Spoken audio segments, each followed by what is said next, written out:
I sit on the bathroom floor, wrapped in a towel, waiting for Grandma to finish her business. After a few retches, she rises and says, "Everything is all better."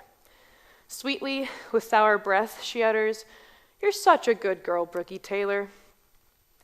I stare up at her, eyes big and blue, and say, "Grandma, I ain't nothing but a big old lump of shit. And I wonder if I'll get in trouble for saying shit." She says nothing, caresses my curls, and cackles. And I feel proud. In the future, Grandma will constantly tell the story of her 4-year-old granddaughter calling herself a lump of shit, leaving out some very important details.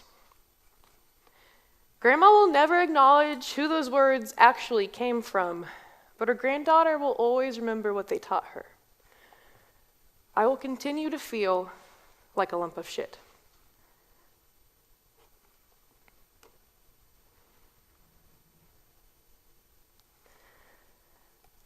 My grandma and I made an unspoken bond that night, and my worth in many ways became dependent on whether or not I thought she was proud of me. This is true even to the point when my own mother, many years later, found me in the bathroom. The only thing that I could say was, "Don't tell Grandma." Fast forward to the start of 2020, when I admitted myself into an intensive outpatient eating disorder program. There, I would spend the majority of my day, 5 days a week, for 12 weeks. Once again, my only request was, "Don't tell Grandma." I didn't think she would be proud. I knew that I wasn't.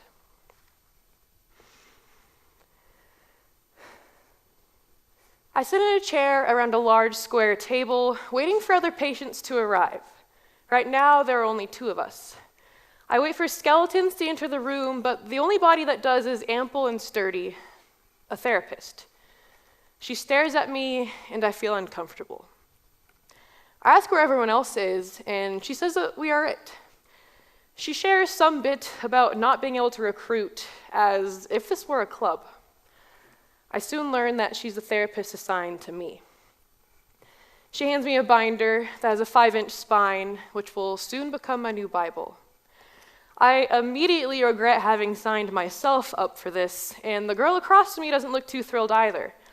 She's been here 3 weeks already. What neither of us know then is that she will drop out by week 5, leaving me all alone up until my final weeks of program. The therapist has her explain how things work for me, and I see her mouth move, but I hear nothing. I immediately just fixate on her form and wonder how it compares to my own. I see how many fingers I can fit around my thigh, and it's all but the pinky, and I wonder if she can do the same. "She isn't that thin," a voice chimes in my head. "But you aren't either anymore, are you, Brooklyn? I bet they make you gain even more weight here, and then you'll get fat. You've worked too hard for that to happen, haven't you? Don't you feel proud?" "Brooklyn." I snap out of it, my foot violently tapping. "It's your turn to go," my therapist says, taking note of my foot. "Tell us who you are and why you're here." I hated that question. Who am I? "I guess I'm Brooklyn, and I'm here because I have an eating disorder?" I question. The therapist continues to look at me like she wants more, but I don't have more. The girl across from me smirks. She's been through this before. I sit there, quietly wondering who I am, and it scares me that I don't have an answer. "I have an answer for you," that damn voice says again. "You are fat. That's what you are. You obviously are weak and out of control because you haven't been listening to me. You think you're here because you want freedom, but freedom from what? Me or yourself? You need me. Don't you know that by now?" "I just want all of this to be over," I respond, not sure if I'm referring to my eating disorder or this program. I've lived my life feeling so poorly of myself that I truly believed I didn't deserve a basic human need. And this belief goes as far back as I can even remember. There's not a time in my life I don't recall not having an eating disorder. Ever since I was a little kid, I thought that I was fat. And I grew up in a culture that teaches us that fat is bad, so I always thought that if I am fat, I must be bad. My worth got tangled then with my ability to be the opposite, or to be good. And manipulating my body was my way of achieving this because it was the only thing that I had control over, but I was also taught that controlling my body was good. So it started out as just poor coping skills, ultimately became a full-blown eating disorder that I carried with me throughout my entire life. And I can stand here tonight and blame so many things for that happening. The media, I was a control freak who felt I had no control, I was bullied growing up, and I have a grandma with an eating disorder, but I'm not going to do that, because that's not how recovery works. In a way, my eating disorder became my own form of religion, led by something in me that I learned to trust. And in program, I learned to call that thing ED, short for eating disorder, so we could give the disordered thoughts in my head a name, making them less from my own self and made them their own kind of being. And I heard Ed's voice in my head ever since I was a little kid. And because of that, I grew up trusting Ed even more than I trusted myself. And of course, the more trust I gave Ed and his rules, the more control I lost and the more that he gained. I had to learn that my eating disorder is separate from myself. This is what recovery is about. And I remember that exact moment I made the first step to reprogramming every belief that I thought was true about myself for my entire life.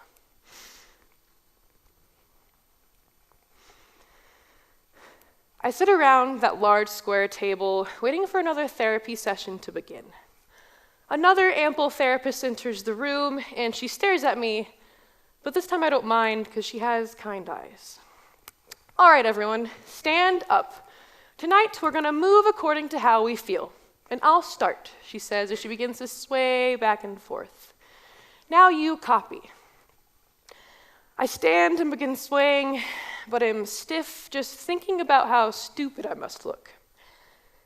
Now it is my turn, and the therapist and other girl just stare at me, waiting while I blink back at them.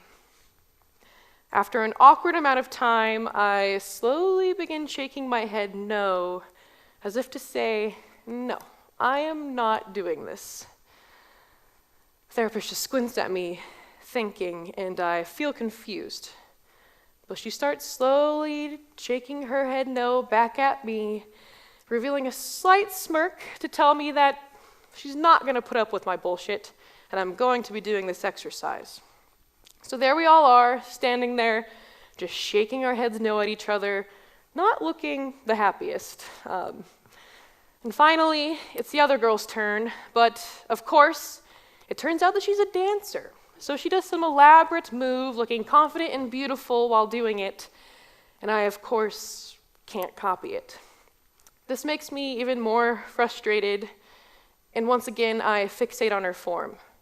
And while doing so, I feel my own growing as the voice in my head says, look at yourself. You can't even sway, let alone dance like her. This is so stupid anyways. Like, what kind of movement even is this? The only movement that matters is the movement that makes you sweat. Sweet. Now that our bodies and feelings are connected, let's remember to make space for ourselves as we begin creating tonight. Wait, what are we doing? I ask. Art therapy. Didn't I say that? The therapist says. And she probably did, but the voice in my head was too busy screaming for me to hear. We sat down to make collages that night, and I remember sitting there just feeling like a little kid holding a small pair of blunt-edged scissors in my hand, And I guess the therapist must have sensed this because she handed me a pair of adult ones like it was an act of trust. She had us take a piece of paper and tear it in half or in two pieces. And without giving a reason, that was really hard for me to do. But luckily, I managed to do it messily, and it actually felt good.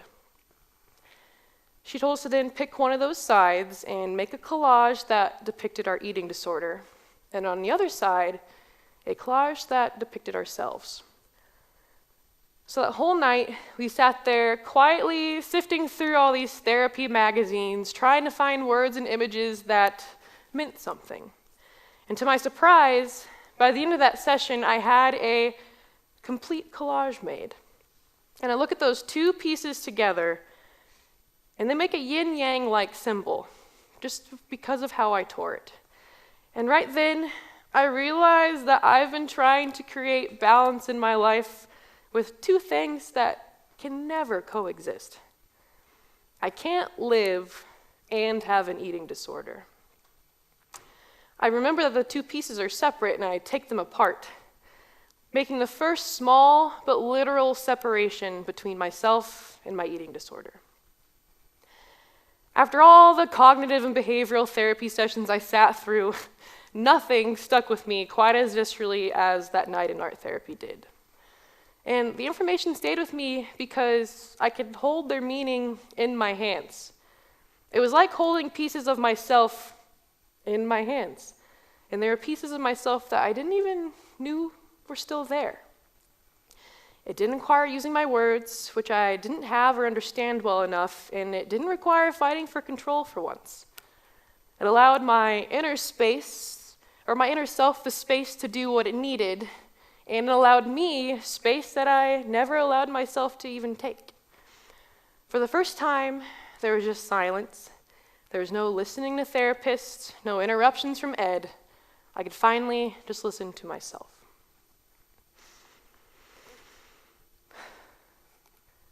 I sit at the kitchen table, feeling uncomfortable as my therapist stares at what I bring for a meal. She calls it a snack, and for the first time, I realize how little I am eating. I feel my stomach growl, and it surprises me. I haven't felt that feeling in a really long time. My therapist hands me a stack of cards, each with an exercise on them, and tells me to pick one before we decide to eat. So I sift through them all, trying to figure out which one I found the least stupid. How about this one? Accept the feelings coming to me are temporary, and they will pass like clouds, I say sarcastically. My therapist looks annoyed, but says, great choice. So let's sit quietly now, with or without your eyes closed, and watch whatever you're feeling, good and bad, pass like clouds in your mind. So take a deep breath in and out, she says. In and out. I'm the only one with my eyes open. Now come back slowly to your surroundings and begin to nourish your body with the food in front of you, she says. I look down at my plate, and I don't know how to feel. You're not seriously going through with this shit, are you? You've worked so hard just to give up now. You don't even have a problem. I manage to shake it off, letting that voice in my head pass like a cloud, while I remember what the silence was like. And for the first time, I question where it's even coming from. Is that voice coming from my grandma, myself, or everything that's ever made me feel like too much? I soon learn that it's all three, and I take a deep breath, and I take a bite. I feel proud.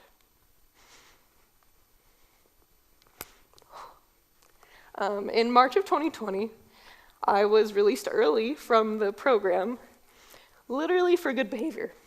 That and because insurance wouldn't cover another day, and I learned that my therapist had actually been fighting to keep me there this entire time. They didn't think I was sick enough to need to be there. Literally days after I left program, the world shut down from COVID-19. So there I was, scared absolutely shitless in my tiny studio apartment all alone. And for the first time, I had to hold myself accountable and stand up to my eating disorder on my own.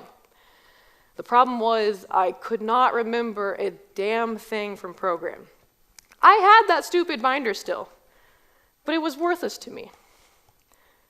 What I did remember, though, was how I felt in art therapy. And anytime Ed would get too loud and I had to make a decision, I would pick up a pen, I would pick up a brush, and I would make something.